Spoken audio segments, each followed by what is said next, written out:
Semua tentunya yang akan memberikan inspirasi kepada kita tentang bisnis yang satu ini. Lagi-lagi bisnis buat kita namanya bisnis internet ya, jadi internet marketing. Nanti kita ngobrol banyak. Kita sebagai orang sejodoh dari Bandung, ya. Lagi dari Bandung.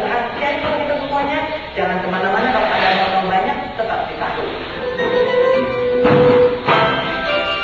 Pemirsa, saya sudah bersama Anda Ahira. Kita lihat Ahira. Kenapa Ahira? Namanya? Mama saya kalau punya anak saya lahirnya 12 bulan dari perut mama. Ya buat anak terakhir. Cukup ini 12 bulan. Beneran ya Ahira? 12 bulan saya dari perut mama. Keluar dari Ahira terakhir. Maka jadi orang juga nyentrik ya. Dia punya bisnis yang nyentrik itu pengen dulu juga kerjaan. Tapi sebenarnya bisnis internet itu seperti apa? Internet marketing itu yang kegiatan kita jual beli barang atau berbisnis lewat internet. Jadi apa yang kita lakukan secara offline itu bisa kita lakukan secara online. Jadi kalau tadinya ada orang jual beli yang katakanlah makan gitu ya, orang kan jual beli segala macam atau bahkan bisnis misalnya berbentuk informasi jasa itu kan kalau seperti koran, majalah itu kan penjualan informasi itu juga bisa dilakukan melalui internet. Jadi segala kegiatan bermarketing yang dilakukan melalui internet itu kita namakan internet marketing. Jadi coaching bahasa asing, ya kan bahasa Inggris? Jurusan bahasa Inggris. Kalau bahasa asing itu juga tidak harus merupakan satu keharusan. Banyak orang ketakutan. Saya tidak bisa bahasa Inggris sebenarnya. Anak mengerti asik itu juga tidak apa-apa. Ini ngerti baca ya? Ngerti baca itu tidak apa-apa. Jadi kita nggak paham ini seperti ini. Tapi memang untuk secara komprehensif orang Indonesia mengalami kesulitan itu pemahaman. Kalau pada saat mereka mau belajar sendiri itu pemahaman mereka banyak yang kurang salah mengerti atau menjadi seperti bingung gitu ya kalau membaca di pelajaran. Biasa dituntun kan kalau di sekolah. Ya mungkin seperti itu.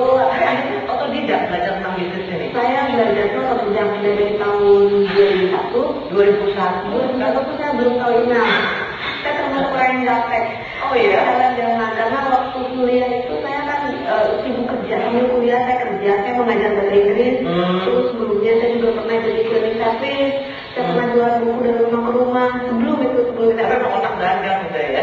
Sebelumnya bukan otak dagang sih. Saya hanya ingin tahu kualitas saya sebagai perempuan itu sampai di mana. Bahwa saya itu tidak ingin menjadi manusia biasa yang hanya mengandalkan nanti setelah selesai kuliah saya mengharapkan pekerjaan lama, sementara saya melihat kenyataan bahwa mencari pekerjaan itu tidak mudah. Jadi saya lakukan dan sejak kuliah itu saya coba ya bisa jadi cleaning service, terus udah gitu jadi pembantu di restoran, waitress saya pernah, sampai akhirnya saya terjun ke mengajar. Nah dari mengajar saya sampai setelah selesai kuliah itu saya berubah pikiran, saya mendengar kabar dari kakak ipar saya, katanya anak SMA di Amerika bisa menghasilkan $1 billion. Saya berpikir kalau anak SMA saja bisa, saya juga harus bisa. Udah gitu saya baru mulai belajar sendiri. Waktu itu saya email itu tidak tahu, search engine itu, yang namanya internet itu saya tidak tahu, hanya mendengar aja. Saya waktu itu berpikir karena bentuknya juga nggak tahu kayak apa. Teman saya waktu itu kebetulan dia orang kaya, dia tuh di ruang kelas waktu di STG itu satu-satunya yang punya internet waktu tahun 2001 itu. Dan dia orang kaya, jadi saya punya pikiran bahwa internet itu hanya untuk orang kaya. Saya tidak tahu ya ada yang namanya warnet. Pokoknya tinggalan zaman. Satu saat saya datang, ini untuk apa internet?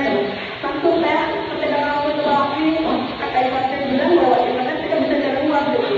Saya langsung datang tanya ke orang yang jaga warnet, bisa nggak ya saya cari uang lewat internet? Mereka bilang karena mindset orang Indonesia sampai sekarang itu masih berpikir penipuan lah atau MLM. Tidak ada salahnya dengan MLM, tapi banyak orang lagi mereka berpikir MLM lah, money game segala macam.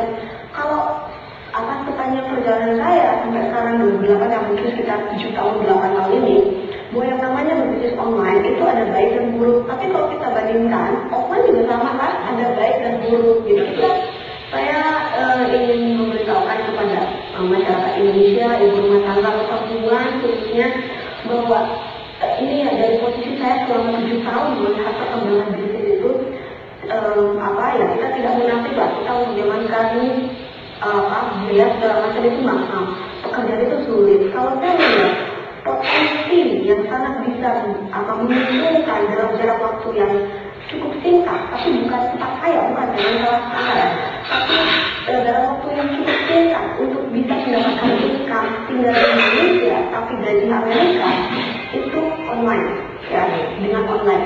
Memang bisnis ini bukan untuk setiap orang, tapi kadang tidak hanya kepada orang, katakanlah orang yang berpendidikan tinggi harus bisa segala macam, tidak. Saya orang kampung pun bisa, saya orang kampung. Ya, saya tinggal di kampung di mana di daerah masih waktu itu jarang gitu ya, sekarang udah banyak, tapi masih berpikiran tuh kalau orang setelah selesai kuliah bekerja atau gimana, ini bahkan saya sekarang menjalankan bisnis ke 120 negara itu cari dikerjakan di dalam kamar. Ini dia, makanya hari ini dalam sendiri agak susah duduknya karena di rumah gitu pakai apa ya? Ya, oke, baju tidur dari rumah dengan baju tidur dan pakai santai atau tanah santai. Nanti kita akan lanjutkan lagi berapa lama sih kita bisa belajar supaya kita bisa seperti Adira dan bagaimana pengalaman Adira bisa menduduki rank keempat dunia sebagai orang yang menjual produk terbanyak melalui internet marketing. Oke, nanti kita akan ngobrol lagi, tetap di sana.